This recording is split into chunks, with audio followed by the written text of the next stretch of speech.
Ilocano ka ba na katulad ko na magaling agisupot ng igado? Yung feeling na nakipangan ka lang arudan, mangi-take out ka pa ilaan. So, Ilocano ngayon, kaduendak guys, buyain nyo daytoy. So, let's go!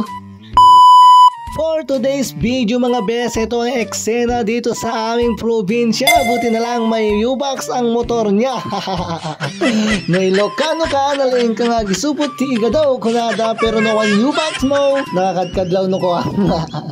Ganito dito sa probinsya guys. If you don't have money, di ba English? Ilaban ko nung ilaban mo nung ilaban mo. Naawan ti kwartam, basta napuskol ta rupam, mabsugkan. Basta lang kasimple guys, ti kabibiyag mi dito yung probinsya mi. Kastoy pagdidinamagan, itimakan pagraramanan. So ano adahang nga nakaumay, dapat iyawidam. Di ba nagimas na kitang anay data igado. Ito iti special teaming nga Ilocano igado na isupot nga igado nakanananam no kada ito yung mga besiwak promises.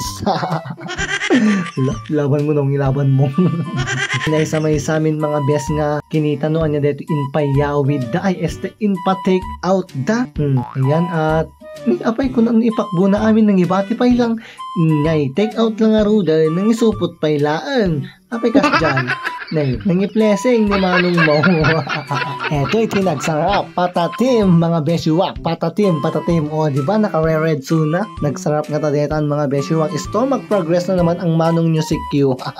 At eto na ang kabuuan ng lahat. Yan meron kaming igado, lauya, patatim, at meron pang isa na hindi ko alam kung ano yung luto. So, kami pa ilang mabush, biyaman kami pa nagbuyayo.